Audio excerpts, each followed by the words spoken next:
Hi friends, स्वागत है तमारू हार्दिक साना class में। मित्रों, लास्ट टाइम આપણે નવું ચેપ્ટર સ્ટાર્ટ કર્યું છે, જેની અંદર આપણે જોયું કે જે વનસ્પતિ સૃષ્ટિ છે એને ચોક્કસ વિભાગમાં વહેંચવામાં આવેલી છે. એના ઉદાહરણમાં આપણે ભણ્યા હતા કે લીલ છે, દ્વિઅંગી છે, ત્રિઅંગી, અનાવૃત બીજધારી અને આવૃત બીજધારી વનસ્પતિ. બરાબર, આ નોર્મલી વર્ગીકરણ મેં તમને સમજાવેલું હતું.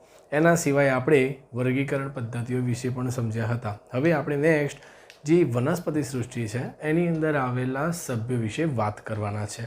અને એમાં પણ જો પહેલા સભ્ય વિશે વાત કરવી હોય તો શું નામ છે એનું? લીલ છે. બરાબર, લીલ છે મિત્રો. એને આપણે અંગ્રેજીમાં અલગી પણ કહી શકીએ છીએ. તો ચલો સ્ટાર્ટ કરીએ છીએ લીલ વિશે સમજવાનું. તો મિત્રો યાદ રાખજો, લીલ વિશે કેવા સજીવો કહી શકીએ છીએ? તો એક, આ સજીવો સાદા છે, એટલે કે સિમ્પલ રચના ધરાવતા હોય છે. બીજું તમે કહી શકો છો સુકાયક છે. એના પછી ત્રીજું કહી શકો તો કેવા છે?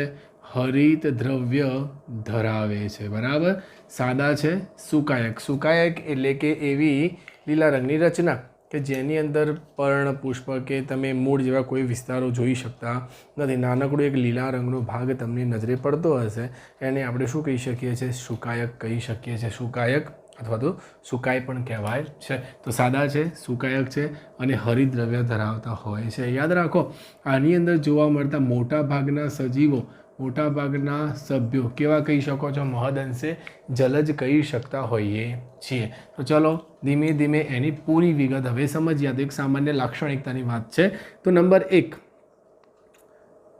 પહેલાં તો કહીએ છીએ કે ભાઈ આ જે સજીવો છે એમનો ખરેખર વસવાટ ક્યાં જોવા મળે છે. બરાબર, તો મિત્રો યાદ રાખો, જો આમના વસવાટની કહીએ તો આપણે બોલ્યા મહદઅંશે મોટાભાગના બધા કેવા છે? જલજ છે. જલજ એટલે આપણે કહીએ કે અમુક સજીવો ખારા પાણીમાં એટલે કે દરિયાઈ છે, અને અમુક સજીવો કેવા પાણીમાં જોવા મળશે તમને? મીઠા પાણીમાં જોવા મળતા હોય છે. ચલો આના પછી કહી શકીએ છીએ ભીના પથ્થરો પર જોવા મળશે. બીજું કહી શકીએ તો કે જમીન પર પણ જોવા મળશે તમને. એના સિવાય કહી શકીએ લાકડા ઉપર પણ કોણ જોવા મળશે? લીલ જોવા મળતી હોય છે. તો ક્લિયર છે, જલજ કહીએ તો ખારા અને મીઠા પાણીમાં, એના સિવાય ભીના પથ્થરો અને જમીન અને લાકડા પર જોવા મળે છે. અમુક છે લીલ એ ફૂગ સાથે કયા સ્વરૂપે જોવા મળતી હોય છે? લાઇકેન સ્વરૂપે પણ જોવા મળતી હોય છે. બરાબર, એના સિવાય કહીએ કે અમુક લીલ સ્લોથ બિયર ઉપર જોવા મળે છે. સ્લોથ બિયર એટલે આપણે કહી શકીએ છીએ પહાડોના રીંછ. પહાડો પર જે રીંછ રહેતા હોય એની સપાટી એટલે કે એનું જે શરીર હોય એના શરીર ઉપર પણ કોણ વસવાટ કરતું હોય છે? લીલ. તો એના અલગ અલગ વિવિધતા ધરાવતા વસવાટોની મેં વાત કરેલી છે. નંબર 1, જલજ વિસ્તારમાં એટલે કે મીઠા અથવા તો ખારા વિસ્તારમાં જોવા મળશે. ભીના પથ્થરો પર જોવા મળશે. જમીન પર કે લાકડા પર. લીલ ફૂગ સાથે કયા સ્વરૂપે જોવા મળે છે? લાઇકેન સ્વરૂપે જોવા મળે છે. અને છેલ્લે કેવું હોય? પહાડોના રીંછ એટલે કે સ્લોથ બિયરની સપાટી એટલે કે સ્કિન ઉપર પણ જોવા મળતું હોય છે. તો ચલો આ વાત થઈ ગઈ છે મિત્રો વસવાટની. વસવાટ પછી વાત કરીએ કે ભાઈ અહીં આવેલા સજીવો કેવા પ્રકારના રંજક દ્રવ્યો ધરાવે છે. બરાબર, તો જો રંજક દ્રવ્યોની વાત કરીએ તો આ જે સજીવો છે હરિતદ્રવ્ય ધરાવે છે. મતલબ આપણે અંગ્રેજીમાં કહીએ તો શું ધરાવતું હોય છે? ક્લોરોફિલ ધરાવે છે. આ ક્લોરોફિલની વાત કરીએ તો કયા કયા ક્લોરોફિલ ધરાવે છે? તો કે ક્લોરોફિલ એ પણ હાજર હોય, અમુકમાં ક્લોરોફિલ બી જોવા મળશે, અમુકમાં ક્લોરોફિલ સી જોવા મળશે અને અમુકમાં ક્લોરોફિલ ડી જોવા મળે. એટલે કે રંજક દ્રવ્ય તરીકે ક્લોરોફિલ એ, ક્લોરોફિલ બી, ક્લોરોફિલ સી અને ક્લોરોફિલ ડી જોવા મળે છે. આના સિવાય તમે કહી શકો છો અન્ય રંજક દ્રવ્યોમાં ફ્યુકો ઝેન્થિન જોવા મળે છે. અન્ય એક છે ફાઇકો ઇરેથ્રિન અને ત્રીજું નામ આપી શકીએ છીએ ઝેન્થોફિલ. તો ક્લિયર છે મિત્રો, અહીંયા રંજક દ્રવ્યની વાત કરી. કયા? ક્લોરોફિલ એ, ક્લોરોફિલ બી, ક્લોરોફિલ સી, ક્લોરોફિલ ડી. એના પછી બીજા શું કીધા છે?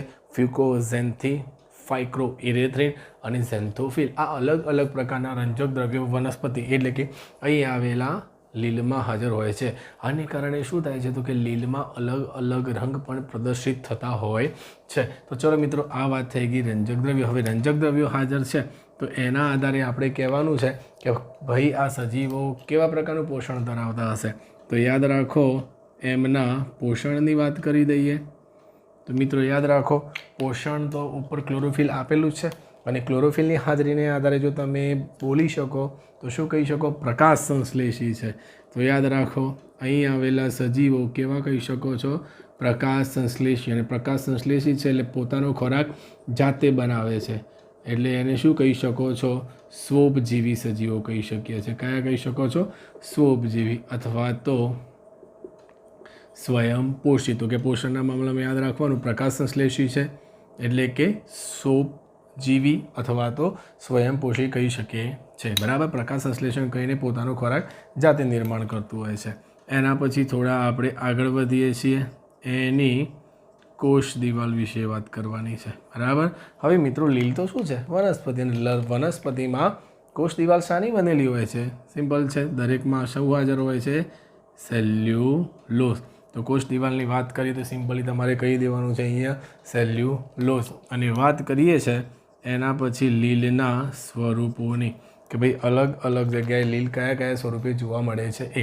તો મિત્રો જ્યારે સ્વરૂપની વાત કરીએ તો પહેલું લખી દઉં છું, સૂક્ષ્મ એકકોષી સ્વરૂપની લીલ. અમુક વાર કેવા સ્વરૂપમાં જોવા મળે છે મિત્રો? સૂક્ષ્મ એકકોષી સ્વરૂપે. અમુક લીલ તમને જોવા મળશે કયા સ્વરૂપે? તંતુમય સ્વરૂપે. અમુક લીલો કયા સ્વરૂપમાં જોવા મળશે? વસાહતી સ્વરૂપમાં જોવા મળશે. અને અમુક કેવું હોય તો વિરાટ કદ, બરાબર, અથવા તો વિશાળ કદમાં ફેલાયેલી તમને જોવા મળતી હોય છે. તમને પ્રશ્ન થશે કે સર કઈ કઈ લીલ છે આમાં? તો મિત્રો યાદ રાખો, જે સૂક્ષ્મ અને એકકોષી લીલ છે એની અંદર ઉદાહરણ આપી શકીએ છીએ ક્લેમિડો મોનાસ નામની લીલ. એ કેવી છે? સૂક્ષ્મ અને એકકોષી. ત્યારબાદ આવે છે તંતુમય. તો તંતુમયમાં ઉદાહરણ છે યુલોથ્રિક્સ અને સ્પાયરોગાયરા. શું કહેવાનું છે? યુલોથ્રિક્સ અને સ્પાયરોગાયરા. વસાહતીમાં તમે ઉદાહરણ આપી શકો છો વોલવોક્સ. આ વોલવોક્સ નામની લીલ કેવી કહેવાય? વસાહતી, એટલે કે ભેગા મળીને રહેતા હશે. તંતુમય એટલે કે લાંબા સૂત્ર જેવી રચના બનાવતા હશે. વિરાટ કદ એટલે મહાકાય હોય, બહુ મોટા જ કદનું હોય. તો એની અંદર ઉદાહરણ આપી શકો છો કેલ્પ, જેને આપણે કહી શકીએ છીએ દરિયાઈ ઘાસ. ક્લિયર છે મિત્રો? તો સ્વરૂપને આધારે કહેશો સૂક્ષ્મ અને એકકોષી તો ક્લેમિડોમોનાસ, તંતુમય સ્વરૂપ હોય તો હિલોથ્રિક્સ અને સ્પાયરોગાયરા, વસાહતી સ્વરૂપ હોય તો કહેવાનું છે વોલ્વોક્સ, અને વિરાટ કદ અથવા તો વિશાળ કદ ધરાવતી હોય તો એને આપણે નામ આપ્યું છે કેલ્પ અથવા તો દરિયાઈ ઘાસ. તો આ અલગ અલગ પ્રકારની ફૂગની આ અલગ અલગ પ્રકારની લીલની વાત કરેલી છે અને સામે એના ઉદાહરણ આપેલા છે. તો ચલો મિત્રો, આ સામાન્ય લક્ષણોની વાત થઈ. હવે એના એક મુખ્ય લક્ષણ તરફ આપણે આગળ વધીએ. અને એનું મુખ્ય લક્ષણ કેવું હોય તો કયું કહી શકીએ છીએ? પ્રજનન. કારણ કે પ્રજનનમાં આના કરતાં પહેલાંના સજીવો હતા જે આપણે બધા ભણ્યા છે, ફૂગ છે, પ્રોટિસ્ટા, એના કરતાં અહીંયા અલગ અલગ થોડા વેરિએશન જોવા મળતા હોય છે. બરાબર, તો મિત્રો જ્યારે આપણે પ્રજનનની વાત કરીએ તો જનરલી લીલની અંદર 3 પ્રકારના પ્રજનન જોવા મળતા હોય છે. એક પહેલું પ્રજનન કહીએ તો યાદ રાખો કયું કહેવાનું છે? વાનસ્પતિક પ્રજનન.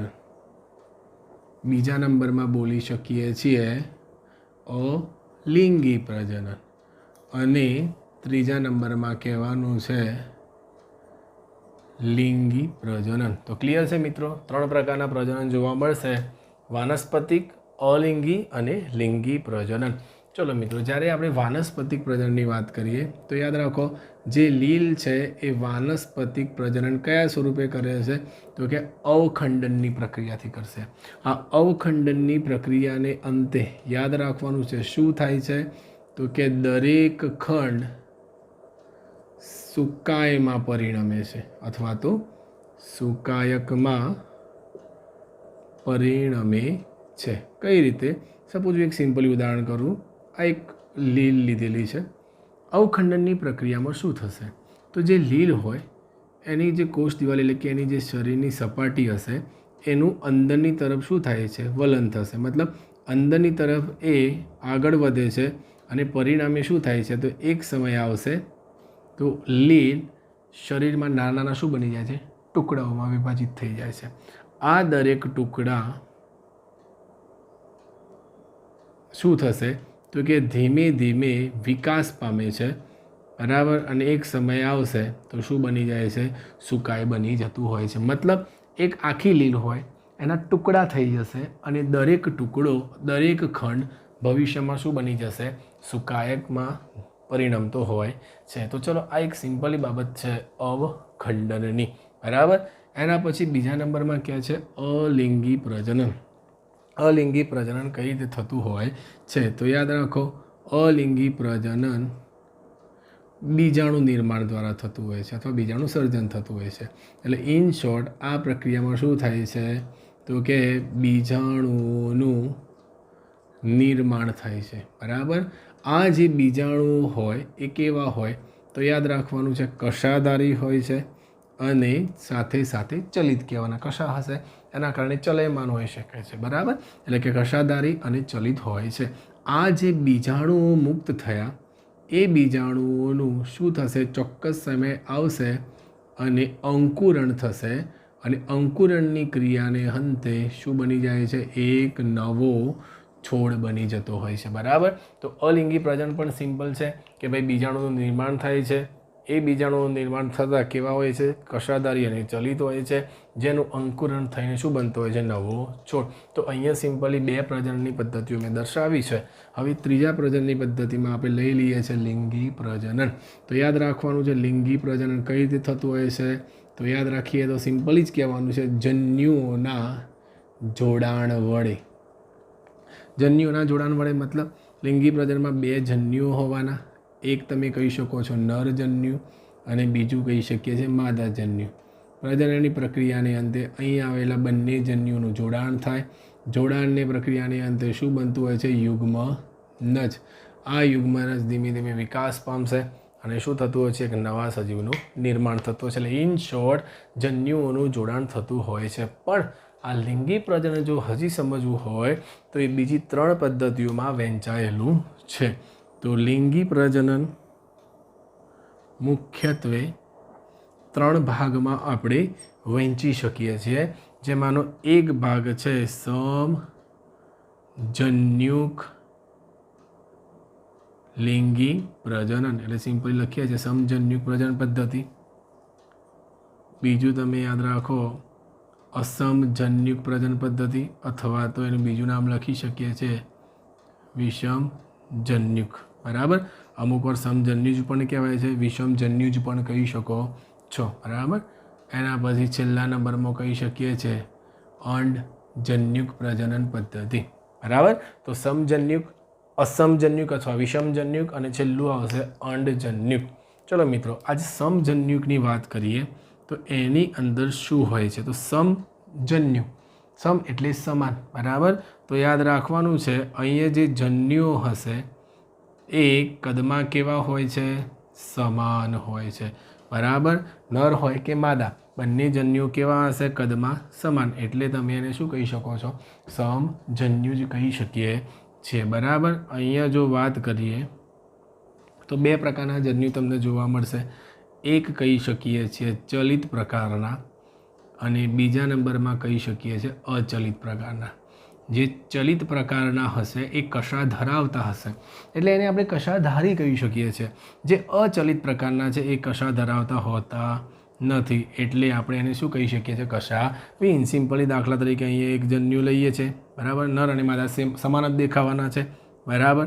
તો અહીંયા આવી રીતે એમની જોડે શું હશે, કશા આવેલી હશે, એટલે એને તમે કહી શકો છો ચલિત અથવા સાથે સાથે કશાધારી, બરાબર. અહીંયા કેવા હશે, જન્યુ તો હશે મિત્રો, પણ એની અંદર કોઈ પણ પ્રકારની કશા તમને જોવા મળશે નહીં, એટલે કેવા કીધા છે, કશાવિહીન. તો અહીંયા ચલિતની અંદર ઉદાહરણ આપી શકો છો તમે યુલોથ્રિક્સ. શું ઉદાહરણ છે એનું, યુલોથ્રિક્સ. અને અહીંયા ઉદાહરણ આપી શકીએ છીએ સ્પાઇરોગાયરા. શું કહેવાનું છે મિત્રો, સ્પાઇરોગાયરા. તો ક્લિયર છે. અહીંયા ચલિત કશાધારી હોય તો યુલોથ્રિક્સ અચલિત અને કશાવિહીન હોય તો સ્પાઇરોગાયરા. એના પછી વાત કરીએ છે અસમજન્યુક. અસમજન્યુકની અંદર સિમ્પલ ઇસ્યુ યાદ રાખશો. અહીંયા શું લખ્યું છે? કદમાં સમાન. તો અહીંયા શું લખી દેવાનું? જન્યુઓ કેવા હોય છે?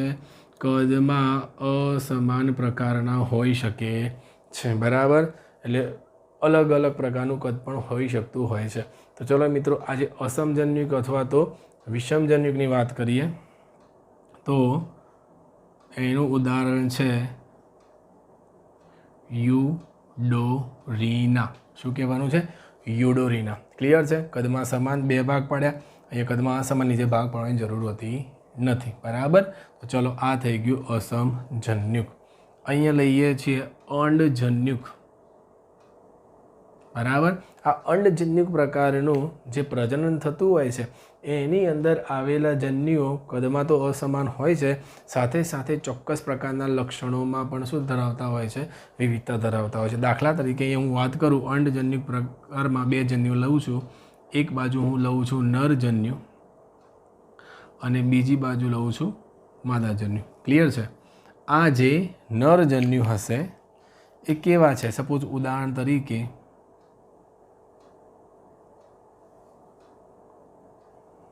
એક નાનકડી તમારી સમક્ષ આકૃતિ મેં આપેલી છે. બરાબર. અહીંયા માદાજન્યુ કદમાં મોટા લઈએ તો જુઓ, અહીંયા જે નરજન્યુ હશે અને માદાજન્યુ શું વિવિધતા હોય છે? તો અહીંયા આવેલા નરજન્યુ કદમાં કેવા દેખાય છે મિત્રો? નાના. તો અહીંયા શું કહેવાના છે? કદમાં મોટા કહેવાના છે. ચલો, અહીંયા તમે જુઓ કશા હાજર છે એટલે કેવા કહી શકો? ચલિત. અહીંયા કોઈ પણ પ્રકારના કશા જેવી રચના દેખાતી નથી એટલે કેવા કહેવાના છે? અચલિત કહેવાના છે. એના સિવાય અહીંયા જો તમે નરજન્યુની વાત કરીએ તો માદાના મુકાબલે કેવા હોય? સક્રિય વધુ હોય.